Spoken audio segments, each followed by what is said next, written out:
666, c'est le chiffre de la bête. Je ne sais pas si tu es comme moi, mais moi j'adore regarder sur internet tous ces podcasts où on nous décrypte l'utilisation d'une symbolique ésotérique pour tout un tas de choses. À la fois les signes que font les stars, à la fois, donc il y a le 666, il y a l'œil qui voit tout, le triangle, il y a l'analyse de la numérologie pour voir la mort, la date de la mort de certaines stars qui correspondraient à certaines symboliques ésotériques. Moi je trouve ça absolument passionnant. Qu'est-ce que nous dit la conscience énergétique sur ces sujets ? 666, c'est en fait un chiffre qui n'a aucune signification à part celle que tu veux bien lui donner. C'est tout. Le problème en fait qui se pose dans l'ésotérisme et surtout l'ésotérisme occulte, c'est que c'est un demi-savoir. Ce n'est pas un savoir nul, loin de là. Parce que les sociétés secrètes, bien évidemment, ont quelque chose à proposer aux personnes qui viennent les voir. Une initiation, une connaissance, un décryptage du monde à travers les signes et les symboles. Et c'est tout à fait intéressant.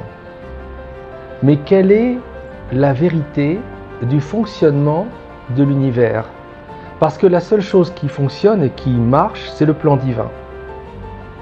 Et en fait, le problème, ou je dirais le miracle, c'est que Dieu est partout.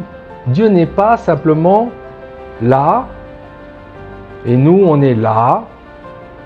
Il est dans son plan, le créateur, le démiurge, quand il est un mauvais créateur, le méchant, et puis nous les créatures. Le problème, c'est que ça ne se passe pas comme ça. Tout ce système est à la fois vrai et faux, parce qu'il part du principe toujours le même de la dualité, c'est-à-dire de la séparation d'avec le plan divin. Dans le fond, l'idée, c'est qu'on a Dieu, un démiurge, quelque chose qui nous a créés. Et puis nous, on est les créatures. Et puis, on a éventuellement des outils.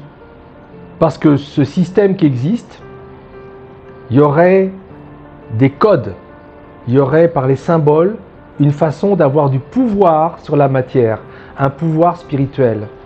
Et c'est là qu'on commence à avoir la magie. Abracadabra, la formule magique qui a été popularisée.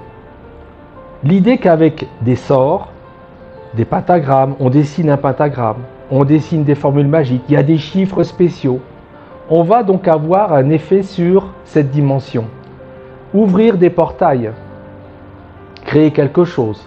En fait, par rapport à ce qui nous a créés, nous on est des petits malins, et grâce à l'aide d'ailleurs de certaines aides, il y a Prométhée, il y a la figure du diable, de Lucifer, qui vient aider les hommes pour certains. Bon, il va venir nous donner les trucs et les astuces, bref, comment ça marche, les combines pour déjouer les plans de Papa God, du Dieu qui nous a fait, qui n'est pas si sympa, c'est ça, il nous a un peu abandonnés, il nous a balancé là, donc heureusement qu'on a d'autres figures qui viennent nous aider. Eh ben, quelle grande mystification. La vérité, c'est que le réel n'est que ce que nous le faisons. Il n'y a pas malheureusement de pouvoir dans les chiffres. Le 6, c'est le chiffre de l'humain. Pourquoi pas ? Ça serait aussi le chiffre de la bête. Pourquoi pas ? Mais si tu n'y crois pas, si tu vas montrer ces chiffres et tu les fais écrire, si tu fais dessiner un pentagramme à quelqu'un qui, au XVe siècle, se trouve dans le Nouveau Monde, un Indien d'Amérique, et tu lui fais dessiner ça, il ne va rien se produire. Parce que pour lui, ça ne signifie rien. À quel niveau ça s'opère ? Là, au niveau vibratoire. Et c'est ça qui est incroyable, c'est que les gens pensent qu'il y a un pouvoir dans les formules magiques, qu'il y a un pouvoir dans les nombres, qu'il y a un pouvoir dans les symboles. Il n'y a aucun pouvoir. Il n'y a juste que le pouvoir que tu y mets. Si tu as décidé que ton pentagramme ouvrirait une porte, il ouvrira une porte. Parce que tu es toi. Qu'est-ce que tu es en tant qu'âme? Tu es un morceau du divin. Et c'est ça qu'ils ne savent pas. Tous ceux qui pratiquent l'ésotérisme occulte ne savent pas qu'ils sont eux ceux qui ouvrent les portes. Parce que tu as décidé, tu fais un rituel, donc tu es convaincu que la porte va s'ouvrir. Tu deviens vibration de conviction, donc tu deviens être. Et d'un seul coup, tu parles le langage de l'univers. Tu lui dis, je suis sûr que ça va marcher. Et tu reviens à ce qui était marqué dans la Bible. Jésus dit, si vous aviez de la foi comme un grain de moutarde, c'est tout petit, vous pourriez demander à cette montagne de se jeter dans la mer, elle se jetterait dans la mer. Tout est dit. Si tu y crois, ça existe. Tu crois aux malédictions? Tu crois au sort? Tu crois que tu as jeté un sort à quelqu'un? Ça marche. Tu vas voir un marabout, tu apportes ton coq, il sacrifie le coq ou quel animal, et puis tu te reviens chez toi, tu dis, vraiment, mon ennemi va mourir, il va être malade. Il va être malade. Mais c'est pas parce que tu as sacrifié un coq, c'est pas parce que le marabout a récité des paroles incompréhensibles ou une formule magique. C'est parce que toi, tu as envoyé une vibration dans la matière qui est « il est malade ». Et le pouvoir de transformation de la matière par ton esprit, tu ne le soupçonnes même pas. Parce que tu ignores ta nature divine. Tu es capable de faire se jeter une montagne dans la mer. Tu l'es. Tu penses à quelqu'un, tu lui veux du mal. Il va être impacté par ce que tu penses. C'est pourquoi Jésus nous parle des mauvaises pensées qu'il faut enlever. Parce qu'avec nos mauvaises pensées, avec nos pensées, nous transformons le monde. Nous pouvons faire du mal à autrui. Tu prends un verre d'eau, un simple verre d'eau, tu le remplis, un verre, tu l'as rempli d'eau, tu le tends à une personne qui est malade. Et au fond de ton cœur, tu dis ça va la guérir. Ça va la guérir. Parce que, en vérité, tu parles à l'univers son langage. Tu parles le langage de l'être. Le seul problème, c'est que tu as oublié qui tu es. Tu as oublié que tu es un Dieu ou un morceau du divin. Donc quand tu dis cela est, cela devient immédiatement. Tel est ton pouvoir. Il est infini. Donc tous ces apprentis sorciers. Et moi, ça me fait penser à l'apprenti sorcier de Walt Disney. Walt Disney, tu vois la référence, c'est pas pour rien que je te parle de Walt Disney. Et de Mickey, n'est-ce pas, qui est avec un magicien sorcier. Et après, il commande au balai. Le magicien lui a demandé de nettoyer cette espèce de château, de manoir de sorcier. Et il commande à un balai et le balai commence à nettoyer. Et après, il se multiplie, il y a de plus en plus de balais et puis après, c'est l'inondation. Parce que bien sûr, il ne contrôle pas le pouvoir. Et en fait, on t'apprend qu'il y a un pouvoir magique dans la baguette du sorcier. La baguette du sorcier, tu sais, tu peux la réduire en morceaux, tu peux la manger, ça ne sert à rien. La baguette de Harry Potter, ça ne sert à rien. Le Hollywood, le bois sacré, il est dans la tête des gens. Il n'y a aucune baguette magique. C'est juste un médium, un support, exactement comme les pentagrammes, le 666, n'importe quoi, l'œil qui voit tout, le triangle, j'en passe et des meilleurs. Tous ces trucs-là, c'est juste des supports qui font croire à des gens qui n'ont pas la foi comment faire pour avoir et y croire. Et à partir du moment où tu dis j'ai lancé un sort, ou ça va marcher, ça marche. Parce que c'est toi qui crée ça. Parce que tu es en fait en miniature Dieu. Tu es une réplique en miniature du divin. Tu es un morceau du divin. Tu es une fractale du divin. Et l'essence même du divin, c'est toi et tout ce qui vit et toutes les âmes. C'est ça le divin. Donc nous sommes les co-créateurs en temps réel de cette simulation qu'on appelle la réalité. Et ton pouvoir de création, il est proprement infini. Le seul problème, c'est que tu ne le débloques pas. Tu te rappelles le personnage de Neo dans le film Matrix? Quand il commence à croire en lui-même, la réalité s'arrête, les balles sont suspendues, il peut les cueillir parce que c'est lui qui réécrit le programme. Voilà ton statut. Voilà qui tu es. Tu es ça. Nous sommes tous, chacun d'entre nous, ça. Nous sommes des expressions du divin dans cette matière. Et le jour où tu as compris ça, tu peux transformer la matière directement.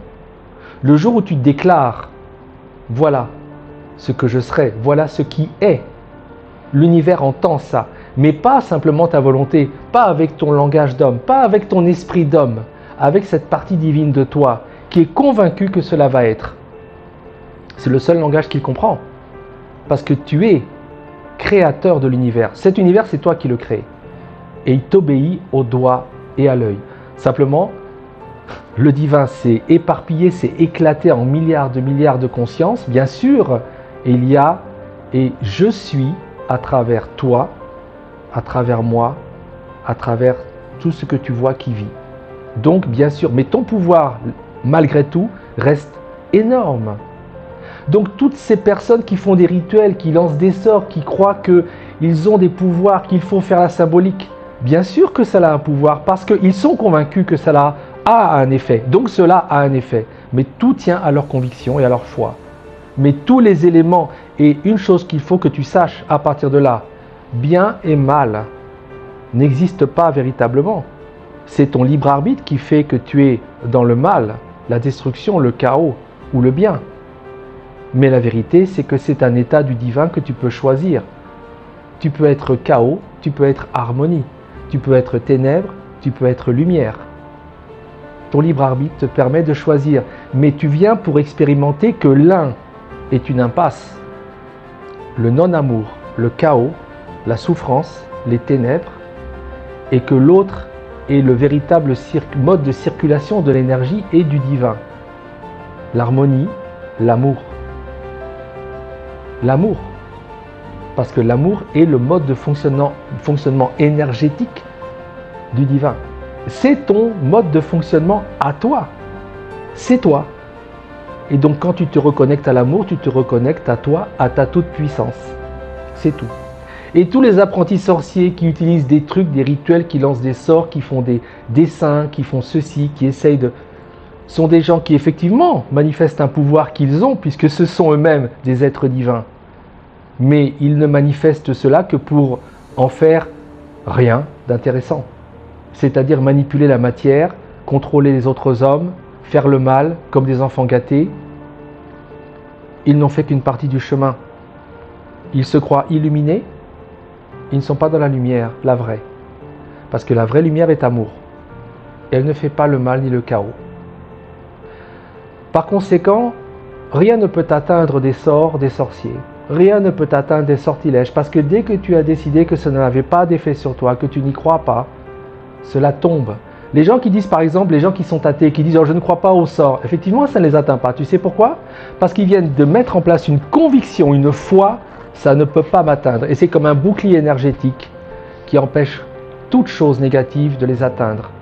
Ils ne savent pas qu'en tant qu'athées, en tant qu'agnostiques, ils sont en train de pratiquer un mantra spirituel d'une grande puissance.